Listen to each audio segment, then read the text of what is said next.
जी part 2 start हो गया जी। Hybrid में से सवाल उठने लगा था, मैंने दबा दिया था सवाल।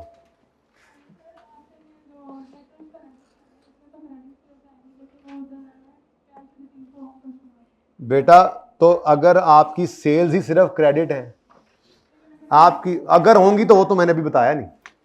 कॉम्प्लेक्सिटीज में मैंने ये बात भी बतानी है कि कैश सेल्स भी हो सकती है, कैश परचेज। लेकिन एक छोटा सा ट्रिक है इसमें, जिंदगी ऐसे ही रहेगी आसान आसान, हमें मुश्किल में नहीं पड़ना पड़ेगा। ठीक है, सॉरी तस्वीर आप लोगों ने बनानी है बनाए, मैं सारी बातें करता हूं, फिलहाल तो मैंने सिर्फ आपकी बुनियाद जो है वो बनाई है। अब ये अगला जो 30-40 मिनट का टाइम है, इसमें और कुछ भी नहीं करना हमने सिवाय इसके कि इसमें क्या कह सकता है, क्या कर सकता है, ऐसे कर दे, वैसे कर दे, यूं कर दे, यहां कर दे, और फिर आपका होमवर्क होगा पास पेपर का सवाल। सुभान अल्लाह।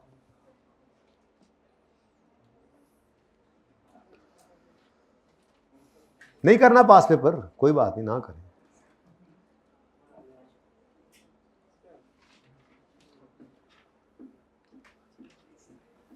ये आया कुड़ियो, हाइब्रिड में अगर नींद पूरी होगी ना स्टूडेंट्स की, तो उठ जाए। गर्ल्स हाइब्रिड में भी उठ जाए बेटा, उठ जाए, अब पढ़ाई शुरू करें।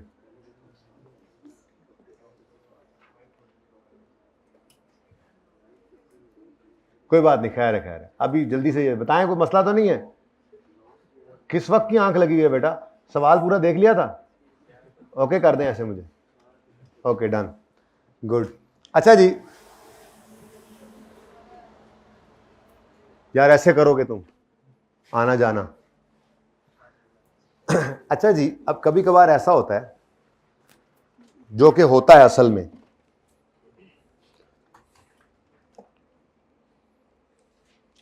जरा 1982 में 230 ऐड करना बेटा, 1982 जमा 230 करो जरा जी। 2000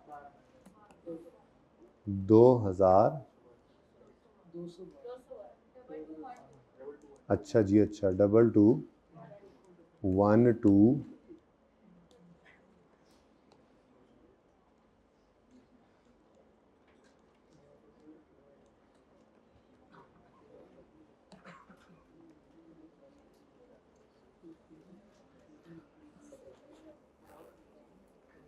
अच्छा जी, सिचुएशन 1 जो एग्जाम में आएगी, आपको ऑपरेटिंग एक्सपेंसेस दिए गए हैं 22-12,000, और सवाल में एडजस्टमेंट नंबर ई है, उसमें लिखा हुआ है depreciation expense for the year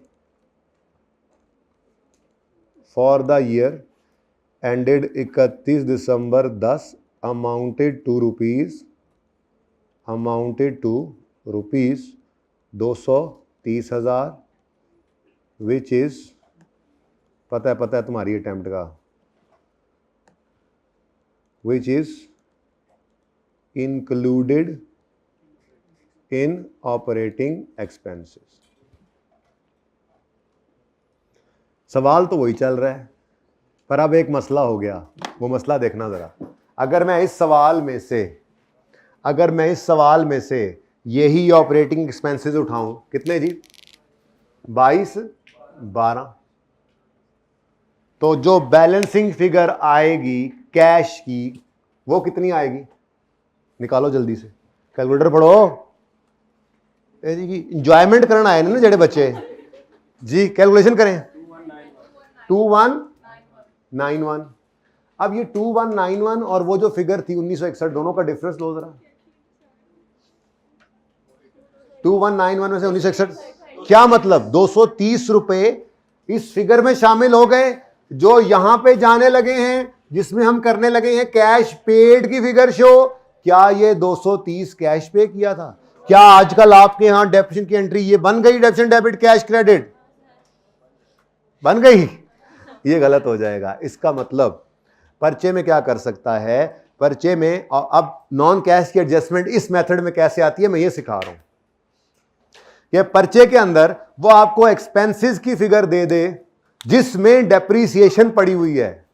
अब वो एक्सपेंसेस की फिगर अगर आप एक्सपेंसेस के लेजरे में ले गए तो वहां से जो कैश निकलेगा उस फिगर के अंदर शामिल हो जाएगा डेप्रीसिएशन एक्सपेंस, जो कि आपने नहीं होने देना। इसका मतलब आपको अगर ये सिचुएशन का सामना करना पड़े तो आप इन ऑपरेटिंग एक्सपेंसेस को एक छोटी सी वर्किंग से गुजारा करेंगे। ठीक है, आप क्या करेंगे जी, operating expenses as per question. ठीक है, और यहां पर आपने ऑपरेटिंग एक्सपेंसेस लिख लिए एज पर क्वेश्चन, कितने जी, 2212। ठीक है जी, इसमें से आपने माइनस कर देना है नॉन कैश जो इसके अंदर पड़ा हुआ है। ज़हन बनाएं, अगले का भी डेप्शन तो इस सवाल में है, अभी बाकी चीजें मैंने बतानी है। तो अगर इस ऑपरेटिंग एक्सपेंस में डेप्रिसिएशन शामिल है तो उसको यहां से निकाल दें। मसला क्या है, तो माइनस कर दीजिए डेप्रिसिएशन एक्सपेंस। ठीक है, कितना है डेप्रिसिएशन एक्सपेंस, ये 230 आपने माइनस किया। अब जो फिगर आपकी निकली है, ठीक है, वो कितनी आ रही है, 1982। जब आपने ये एडजस्टेड फिगर यहां पर लिखनी है 1982, तो आपकी जो बैलेंसिंग फिगर आनी है 1961, उसमें कोई कैश शामिल नहीं है। तो इस मेथड में अगर नॉन कैश की एडजस्टमेंट करनी पड़े तो ये मुसीबत पड़ सकती है जिस वजह से आपको करनी पड़ जाए। एक मिसाल दी अभी डेप्शन की और भी देता हूं, ये हजम करो पहले। कोई मसला समझ में आती है बात? अभी ना लिखे, अभी मैंने, मेरा दिल है यहां पे 4-5 चीजें और लिख दूं, फिर एक ही बार लिख लेना। डेप्रिसिएशन इसमें अच्छा डेप्रिसिएशन है ना, डेप्रिसिएशन, मेरी बात सुनो, आपको पता है फैक्ट्री है एक चीज होती है और इसके साथ एक आपका सेल शोरूम होता है और एडमिन डिपार्टमेंट होता है। अब अगर कोई प्लांट की डेप्रिसिएशन है तो फैक्ट्री का खर्चा है वो तो कॉस्ट ऑफ सेल में पड़ा होगा और बाकी डेप्रिसिएशन एडमिन सेलिंग वाली वो इनमें पड़ी होगी। तो ऐसा भी सवाल के अंदर हो सकता है, खुदा ना खास्ता, कि वो कहे प्लांट की डेप्रिसिएशन है। अब प्लांट की डेप्रिसिएशन कहां पड़ी होगी, कॉस्ट ऑफ सेल में, वो क्या है, नॉन कैश। अब वो किस फिगर को खराब किए पड़ी होगी, सॉरी कितने गया, ये कॉस्ट ऑफ सेल। ठीक है, ऐसी थी ना, sorry ji, cost of sale की फिगर में एक नॉन कैश एक्सपेंस पड़ा है। इसमें भी हमें मसला है, क्यों, क्योंकि इसी से बैलेंस होकर ये फिगर निकलनी है। जिसने इधर जाना है और जिसने इधर से कैश निकालना है, तो इसमें भी कैश जो है वो गड़बड़ कर रहा होगा। ठीक है, थोड़ी सी जगह बनाता हूं मैं, जरा दुनिया गुजारे दी जगह, कैरी डाउन। तो ये फिगर भी आपकी एडजस्टमेंट से गुजारनी पड़ सकती है। तो बिल्कुल ऐसे ही जैसे आपने वो काम किया। अगर इस कॉस्ट ऑफ सेल के अंदर एज पर क्वेश्चन, इस कॉस्ट ऑफ सेल के अंदर अगर कोई non cash expense, let's say depreciation पड़ा हुआ है तो माइनस कर दो, और भी कोई पड़ा हुआ है तो वो कर दो, और आप जो adjusted cost of sale adjusted वाली निकालोगे जिसमें से नॉन कैश का खर्चा जो गड़बड़ निकल चुकी होगी, तो वो एडजस्टेड वाली आप यहां ले जाओगे। हमारे सवाल में ऐसा मसला नहीं था, लेकिन मैंने आपको वर्स्ट केस सिनेरियो के लिए तैयार किया। ठीक है, तो डेप्रिसिएशन की बात समझ आ गई है, तो आगे चलूंगा। कोई क्वेश्चन है तो पूछ सकते हैं आप। आधी क्लास आई हुई है और आज डायरेक्ट मेथड चल रहा है। भाई पार्ट 1 हो गया है ना, उसको फौरन अपलोड कराएं, अभी कराएं उसको। कार्ड बुलवा लें, इजाज़ आ जाए ज़रा। यही कार्ड तो नहीं चल रहा, यही चल रहा है, अच्छा फिर चलें, क्लास ख़त्म होते ही फिर कर दें जी। एक्सक्यूज्ड, कहाँ गिवन है, दिखा दो मुझे। आपके सवाल में होगा, मेरे सवाल में नहीं है, मैंने ये सवाल बदल दिया ना। गिवन तो है, नहीं गिवन है। और मजे की बात, कभी कभी तो ये लिख कर भी नहीं देगा। आप डेप्शन, आप लेजर बनाएंगे पीपी का, वहां से डेप्शन निकलेगी, आप कहोगे हैं डेप्रिसिएशन ये कहां है, नजर नहीं आ रही, तो आपको अज्यूम करना पड़ेगा कि ये ऑपरेटिंग एक्सपेंसेस में पड़ी है, एक नोट डालेंगे। क्या बेटा, मैंने ना नीचे वो, मैं बताता हूं मैंने कहां से, ये मेरे सवाल में एडजस्टमेंट आ रही है। Depreciation expense for the year amounted to 2,30,000 which is included in operating expenses। तो आपने जैसे ही एडजस्टमेंट देखनी है ना आपने, तो आपने पीपीई के लेजर के अंदर इस 230 को क्रेडिट साइड पे लिखना है और उसके बाद उसको नॉन कैश एडजस्टमेंट कहते हुए यहां से निकाल देना है, क्योंकि ये एक्सपेंसेस में शामिल है। आप समझ आई?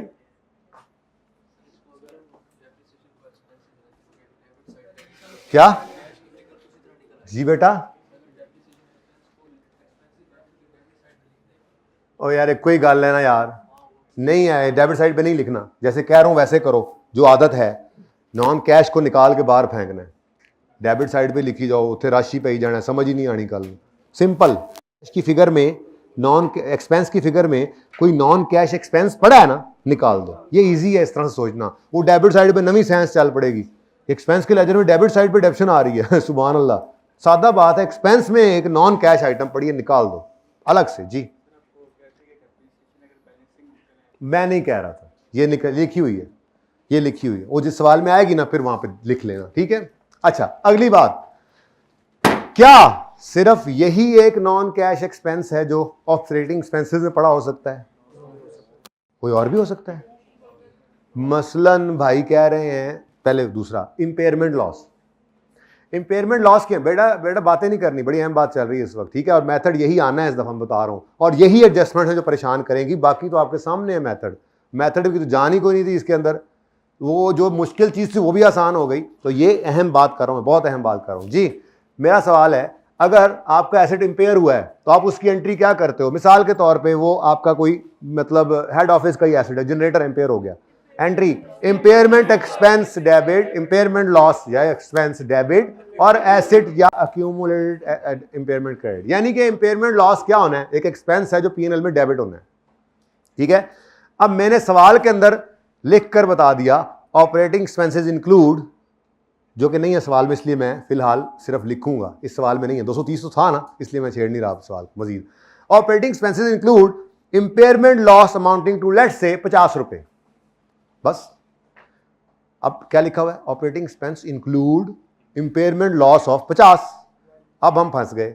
अगर ऑपरेटिंग इंपेयरमेंट लॉस क्या है? कैश एक्सपेंस है, ये भी तो एक नॉन कैश एक्सपेंस है। अब अगर ये इसमें पड़ा है, अगर इस फिगर में ये पड़ा है और हमने नहीं निकाला तो कैश में चला जाएगा, ठीक है। तो इसका मतलब एक और जो एडजस्टमेंट इसमें से हो सकती है वो क्या हो सकती है? इंपेयरमेंट लॉस, इंपॉर्टेंट लॉस जिसको आप कहते थे, नहीं इंपेयरमेंट लॉस। लेकिन ये है नहीं मेरे सवाल में, अगर होता तो फिर माइनस कर देते। ऐसी सोचें, अपनी सोच का दायरा कार बढ़ाएं। जी वैसे तो असूली तौर पे डिस्पोजल के ऊपर होने वाला लॉस भी एक एक्सपेंस है, लेकिन असूली तौर पर सही अकाउंटेंट्स उसको अदर एक्सपेंस में रखते हैं।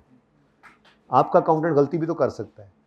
तो मैं तो सिर्फ यह बात कर रहा हूं, अगर कोई नॉन कैश एक्सपेंस इसमें पड़ा है तो निकालो। अब कैसे पड़ा हो सकता है? वो कह सकता है कि loss on disposal is also included in operating expenses. तो क्या पड़ा रहने दें? नहीं, ये भी एक आइटम हो सकती है जो लॉस ऑन डिस्पोजल, ये एक लिस्ट बन रही है, लिस्ट। अगर पड़ा है तो माइनस कर दो, नहीं पड़ा अदर एक्सपेंसेस में पड़ा है, अदर एक्सपेंस आपने उठाए नहीं है तो टेंशन नहीं है। ऑपरेटिंग एक्सपेंसेस में अगर पड़ा है तो फिर गड़बड़ है। और आज की सबसे इंपॉर्टेंट बात,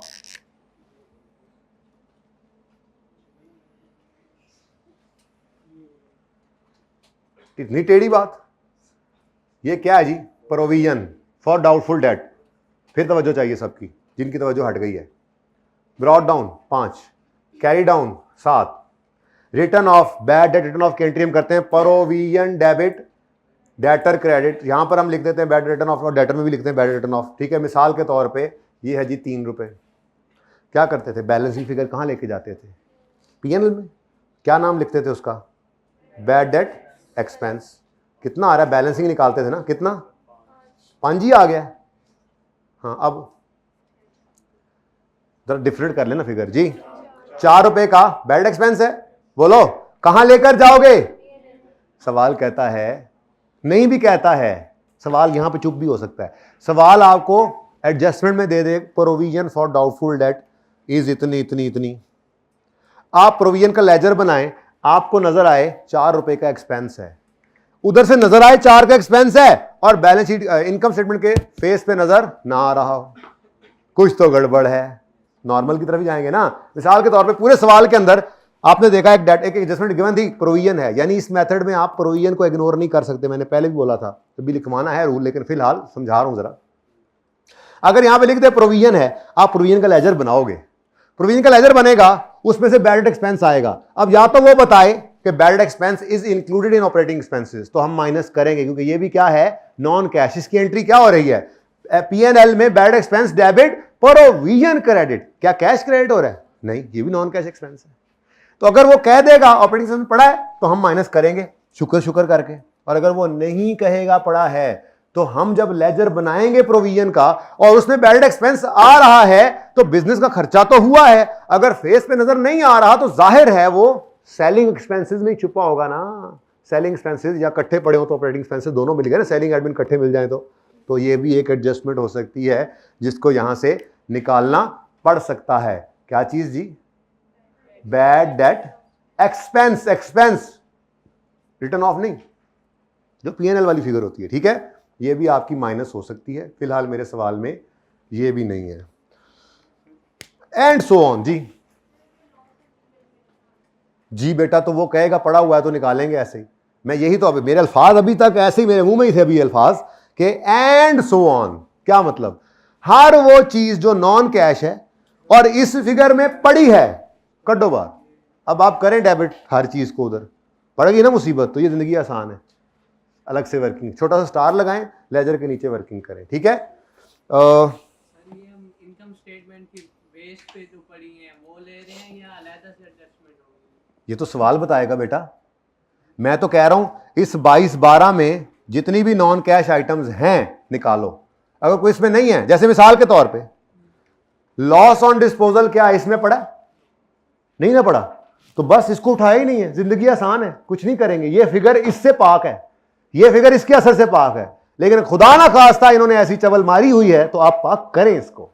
पथरियां खुद निकालनी पड़ेंगी सारी, ओके। इस गुर्दे में से एक्सपेंसेस को आपने नॉन कैश से पाक करके लेजर में लेके जाना है। अब वो कोई भी आप जो नॉर्मली होते हैं और आपको नहीं मिल रहे, वो उसमें पड़े होंगे, और जो नॉर्मली नहीं होते हैं वो खुद बता देगा गलती, कोई चीज गलत पड़ी हुई है तो निकाल देना यार, मसला क्या है? तो सवाल में बताएगा ना। जैसे ये सवाल मेरा सामने है, इस सवाल में ये सवाल मुझे बता रहा है डेप्शन जो है वो इसमें पड़ी है, तो मैंने माइनस की। लेकिन ये सवाल क्लियरली नहीं बता रहा कि लॉस जो है वो उसमें शामिल है, बल्कि फेस पे नजर आ रहा है लॉस अलग पड़ा है। तो मैंने इसीलिए ये 15 की फिगर यहां नहीं लिखी, मैंने नहीं लिखी यहां पे 15 की फिगर। मैं क्यों लिखूं? लॉस तो अलग पड़ा हुआ है, जो चीज पड़ी है वही निकालनी है, ओके। तो सवाल पे डिपेंड करेगा, ओके। जी जी जी आ सकते हैं, मैं लिख ही देता हूं, मेरे ख्याल से रिवैल्यूएशन लॉस को भी जान छूटे परे इससे।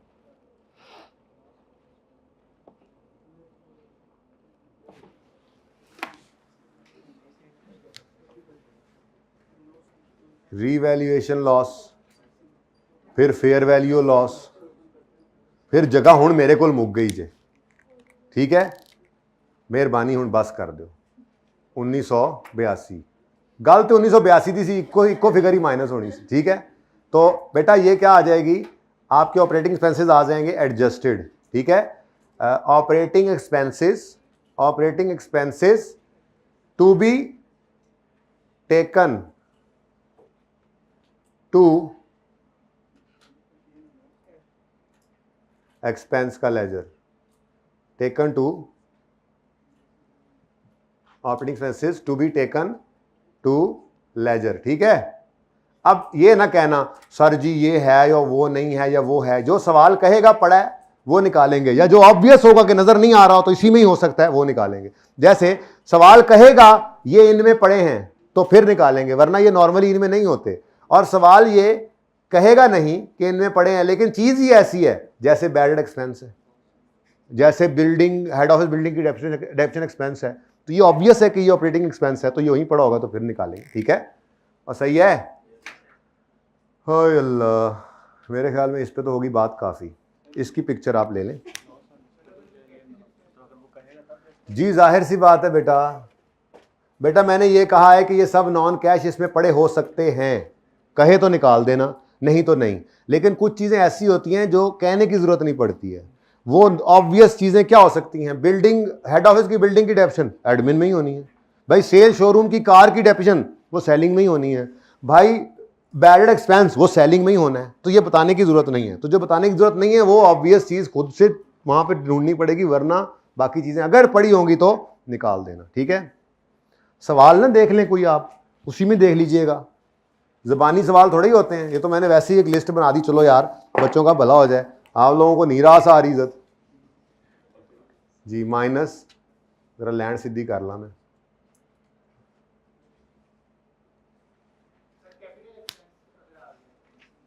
कैपिटल एक्सपेंस बैलेंस शीट में वो एसिड के अकाउंट में डेबिट होता है भाई, किसने पूछा है बेटा? कैपिटल एक्सपेंस ही नहीं है वो, तो फिर एसिड डेबिट होता है।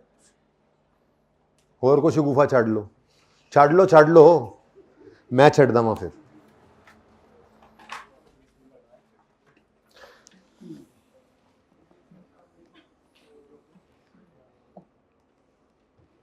एक सवाल थोड़ी देर पहले आया था, अब हम उसकी तरफ चलते हैं। जिसका टाइम हो गया बेटा वो जा सकता है, मुझे टाइम ना बताया करें प्लीज, मैंने कई बार ये बात की है। ठीक है, यू मे लीव।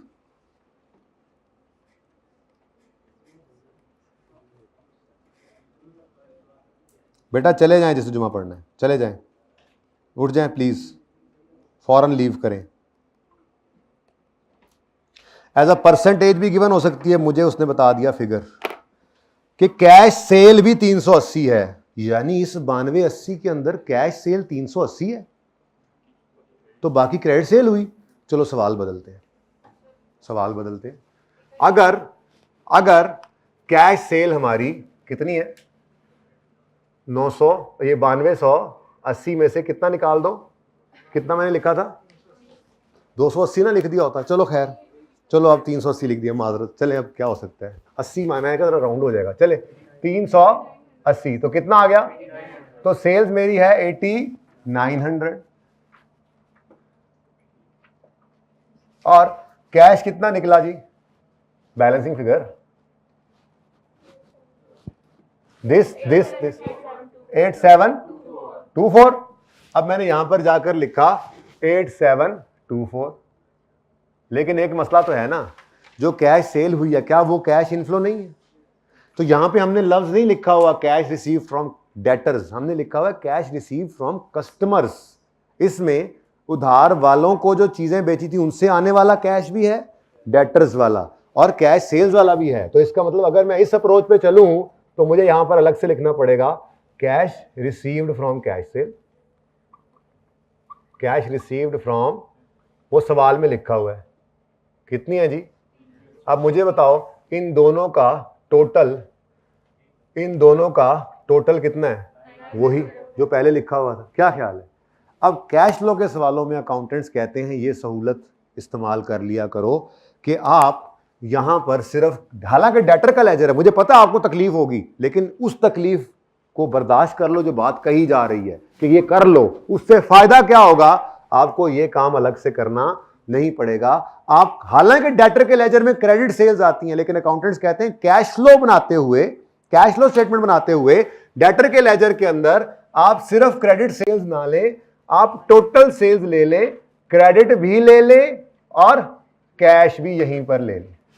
जब आप ऐसा करेंगे तो यहां पर टोटल सेल्स आ जाएंगी 9280 और यहां पर फिर टोटल ही कैश आ जाएगा। यानी यहां पर कैश सेल डेबिट साइड पे लिखने से फायदा क्या होगा, इस बैलेंस वाली फिगर के अंदर कैश और क्रेडिट दोनों सेल्स का जो है वो कैश आ जाएगा। कितना आया था जी 9, तो ये 9104 जब आ जाएगा तो ये अलग वाला काम आपको नहीं करना पड़ेगा, आपका वक्त भी बच जाएगा, जिंदगी आसान रहेगी। आप आगे जाकर देखेंगे आपको एडजस्टमेंट ऐसी नजर आएंगी, स्पेशल सवाल में उसने लिखा होता है 910, स्पेशल सवाल में उसने लिखा होता है कैश सेल्स इतने परसेंट हैं।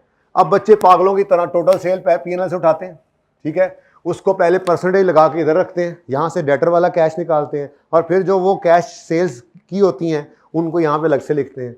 तो भाई वक्त बचाओ ना।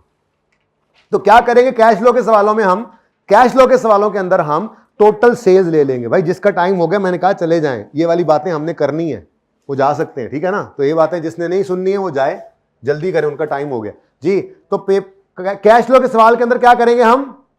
टोटल सेल्स लेंगे, कैश प्लस क्रेडिट। हालांकि डेटर के लेजर में क्रेडिट सेल्स आती हैं, लेकिन अकाउंटेंट्स की किताबें जो ये बताती हैं, अकाउंटेंट्स की तरतीब क्या है, कैश फ्लो का सवाल करते हो डेटर के लेजर में टोटल सेल्स लो ताकि टोटली कैश निकल आए, वर्किंग में टाइम में बचत है, ठीक है, आसानी है इसमें। तो अगर सेल्स कैश और क्रेडिट दोनों ले रहे हो तो परचेजेस का क्या कसूर है? तो परचेजेस भी कौन सी लेनी है?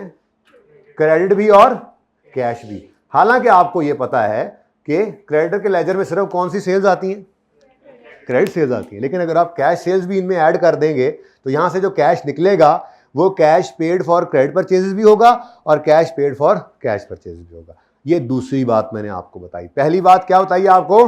एडजस्टमेंट्स ऑफ नॉन कैश करनी पड़ सकती हैं आपको, इस फिगर में जो पीएनएल से उठाई या इस फिगर में जो पीएनएल से आपने उठाई, इसके अलावा कोई मसला नहीं होता नॉर्मली, ठीक है। दूसरी मैंने आपको क्या सहूलत बताई है, एहतियात कह लें, सहूलत कह लें।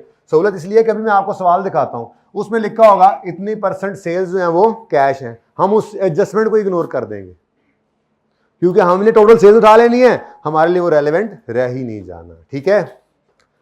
तो इस सवाल को ऐसे ही मैंने बढ़ा लिया कच्ची लस्सी की तरह से। ये अगला सवाल देखें आप, जो आज आप होमवर्क में करने लगे हैं। मेरी तरफ से ये खत्म है, मेथड है कुछ नहीं इसके अंदर, इसलिए मैं कह रहा हूं अगर आप अच्छे से ये सवाल कर आए ना, अच्छे से, ठीक है, तो फिर ये हो सकता है कि कल मैं एनपीओ शुरू कर दूं और इस सवाल को, यानी जो आपको दे रहा हूं, इसको फिर मैं आगे किसी दिन, वो सैटरडे, वो मंडे वाले दिन भी कर सकते हैं हम, ठीक है, जिस दिन बच्चों का थोड़ा आने में मसला होगा। चलो ये मेथड किया वो दोबारा कर ले। पास पेपर 11 है, पेज 7-10 पर इकलौता सवाल पास पेपर्स का इस वक्त आपके पास। संडे को भी बुला के कर सकता हूं ये सवाल नाम की मुनासबत से। ऑटम 19 में ये सवाल आया है, उसके बाद नहीं आया, तो खुद सोच लें कि अब कितना टाइम इसको गुजर चुका है। तो हॉट फेवरेट मेरे हिसाब से ये हाईली एक्सपेक्टेड है मेरे हिसाब से। पिछली बार भी कहा था लेकिन नहीं आया, पर इस बार फिर जाहिर सी बात है और रिस्क बढ़ गया, अब तो और ज़्यादा एक्सपेक्टेशन बढ़ गई है इसकी तरफ, ठीक है। सवाल देखें जी, रिक्वायरमेंट है एसटीएल की स्टेटमेंट ऑफ कैश फ्लो बनाओ for the year 30 June 2019 using direct method. अब ये आपका होमवर्क है, इसको एक नज़र सिर्फ डालते हैं और फिर छुट्टी, ठीक है जी। Following are extracts from financial statement of STL for the year 30 June 19। PPE, investment property, stock in trade, prepayments, receivables, cash, share premium, share capital, retained earning, long term loan, trade payables, advances from customers, accrued liability, interest payable, current maturity of long term, provision for taxation कहते हैं current tax को, tax payable को। आपके level पर ये tax payable होना चाहिए। ये पहले इसका नाम, पिछली किताब अगर किसी बात पुरानी पढ़ी हुई है, इसका नाम लिखा हुआ है कॉन्ट्रैक्ट लायबिलिटी। IFRS 15 का कॉन्सेप्ट है। IFRS 15 पहले FAR 1 में होता था तो यहाँ पर उसका नाम ठीक था, लेकिन अब IFRS 15 FAR 2 में चला गया, तो आपको क्या पता एडवांस फ्रॉम कस्टमर ये कॉन्ट्रैक्ट लायबिलिटी क्या भला होती है। तो इसलिए मैंने आपके लिए फिर ये नाम बदल कर, पुरानी किताब में यहाँ पर कॉन्ट्रैक्ट लायबिलिटी लिखा होगा, मैंने इसलिए का बता दूँ कोई बैठा हो तो कहे ये क्या हुआ, कुछ नहीं हुआ है, तो वही उस वक्त कह दिया जाता था कि ये एडवांस फ्रॉम कस्टमर ही होता है, लेकिन अब लिखी वही दिया मैंने, ठीक है। अच्छा, इसमें कोई ऐसी चीज़ अनहोनी मुझे नज़र नहीं आई। ये काम आपको पता है मैं क्या हो गया, डेबिट है तो लॉस नहीं पड़ा हो सकता, लॉसेज अक्यूमुलेट हुए पड़े हैं, थोड़ा कॉमन सेंस यूज़ करना। लॉसेज अक्यूमुलेट हुए पड़े नहीं, लॉसेज रिटेन्ड अर्निंग्स हैं, 2-3 साल लॉस आया है तो आप नेगेटिव हो जाएंगे, असल पैसा खाने लग जाएंगे, जो कैपिटल पड़ा हुआ है वो खाने लग जाएंगे आप। प्रॉफिट तो कहाँ पे कमा कर आप निकाल रहे हो, बिजनेस ही आपका आपके पैसे खाने लग, कुछ अरसे बाद खत्म हो जाएगी कहानी। ये खतरनाक काम है, लेकिन ज़रूरी नहीं है कि ऐसे ही हो, कभी कभी ऐसा होता है नेगेटिव होती है रिटेन्ड अर्निंग, लेकिन फिर हालात अच्छे होते हैं और फिर प्रॉफिट्स आकर उन्हें पॉजिटिव कर देते हैं। आपने क्या करना है, लेजर बनाते हुए क्रेडिट साइड पे डेबिट साइड पे लिख लेना, अपना काम करो, कॉमन सेंस जी।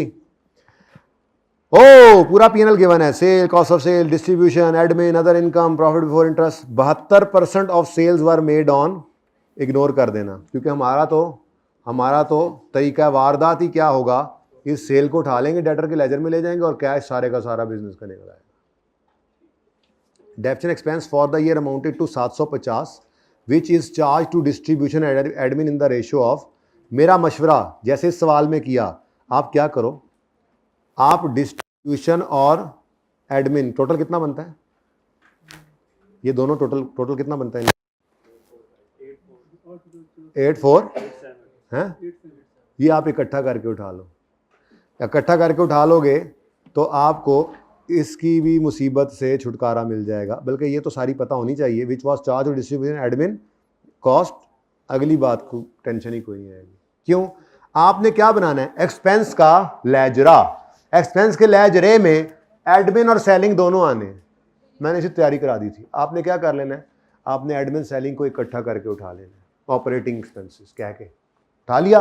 अब 750 की डेप्रिसिएशन है, पीपीई के लेजर में डालोगे और साथ ही कहोगे वो कह रहा है ये तो इसमें चार्ज हुई पड़ी है 8487 में ही सारी है ना, कुछ इधर थी कुछ इधर थी, मैंने दोनों इकट्ठा कर दिया, जिंदगी आसान हो गई। अब ये क्या करना होगा आपने? इस टोटल को यहाँ पे लिखोगे और 750 माइनस करोगे और बाकी फिगर इधर ले जाओगे। ठीक है, ये सवाल मैं करवा सकता था लेकिन मैंने इस सवाल की सारी तैयारी करवाई है ताकि ये सवाल आप करें जाके। ठीक है, नेक्स्ट पढ़ो, जरा पढ़ो। डिस्ट्रीब्यूशन कॉस्ट इंक्लूड, अब मैंने तो वैसे ही टोटल कर दिया, यानी दिस 8487 इंक्लूड, क्या include? 40 million respect of loss on disposal. अरे यार लॉस ऑन डिस्पोजल ने तो डाल दिया भाई, क्या करता है भाई? अब लॉस ऑन डिस्पोजल क्या है? नॉन कैश, लेकिन उसने अच्छा 40 मिलियन लॉस ही दे दिया। आपने फिर भी लेजर बनाना है अपना डिस्पोजल का, जो तरतीब है आपकी। लॉस को यहां से रिवर्स करना, मतलब माइनस कर देना है, और कैश भी तो निकालना है, जो कैश फ्लो तो पूरी बनेगी ना। क्या ख्याल है? और क्या इंक्लूड है जी इसमें? Impairment loss. सुभान अल्लाह, इसमें क्या कुछ पड़ा है? क्या कुछ पड़ा है? क्या कुछ पड़ा है? Depreciation, impairment, loss on disposal निकाल ही जाएंगे जो पड़ा है। जो नहीं पड़ा हुआ तो नहीं पड़ा हुआ, उसको तो फिर नहीं छेड़ना। नेक्स्ट WD, मुझे क्या पता क्या करेंगे, कुछ खुद भी कर लें। सवाल करेंगे ना आप, पर्चे में आ गया सवाल, डिस्पोजल का अकाउंट बनाएंगे बेटा, कैश निकालेंगे, और क्या करना है? कुछ करने से पता लग जाएगा कि क्या करना है। ठीक है, लोन इंस्टॉल, पता नहीं ये क्या करेंगे अब, आप ये कल कराऊंगा मैं। ठीक है, एडजस्टमेंट है। अदर इनकम में भी कोई गड़बड़ है। अच्छा, अब अदर इनकम का एक मजा है। अदर इनकम मैंने ये 404 कहीं पर लेजर में नहीं रखी अपने सामने कि मुझे उसको पाक साफ करने का मसला पड़े। हाँ, लेकिन कैश वगैरह तो निकालना पड़ सकता है, चाहे वो इन्वेस्टमेंट इनकम भी हो। इन्वेस्टमेंट एक्टिविटी में तो कैश आना है ना। पता नहीं अब ये क्या कहता है? Increase in fair value of investment property. अच्छा, इन्वेस्टमेंट प्रॉपर्टी भी आ रही है, उसका लेजर बनेगा, उसकी increase in fair value PNL के अंदर जाती है। सुभान अल्लाह। रेंट रिसीव, रेंट की इनकम का लेजर बनेगा, शायद कुछ ना कुछ तो करेंगे आप। और राइट इशू भी किया उन्होंने, और देखी जाएगी। टेक्निकल काम करवा दिए हैं आपको, सिर्फ थोड़ी सी हिम्मत करनी है आपने। ये सवाल 19 नंबर का मेरे हिसाब से ज़्यादा है। आपने इस सवाल को इतनी डिस्कशन और इतनी तैयारी के बाद 20 मिनट्स में करना है। 19 × 1.8 करके ना टाइम ज़ाया ना करते रहना। ठीक है, ओके, 20 मिनट में आपको इस सवाल को कर लेना चाहिए। एक सवाल दे रहा हूँ, वैसे 2 देने चाहिए थे लेकिन 1 दे रहा हूँ फिलहाल। ठीक है जी, अल्लाह हाफिज़।